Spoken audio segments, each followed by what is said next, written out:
So yan, gumagawa tayo ngayon ng excavating. So ang gagawin natin is papatagin natin siya. Yan.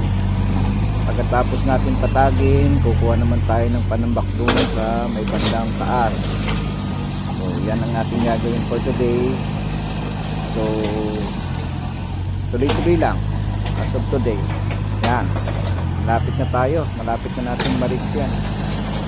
So ito yung perimeter natin, kukunin natin siya para maabot natin yung perimeter ng lupa. So yan, muna ang gagawin natin.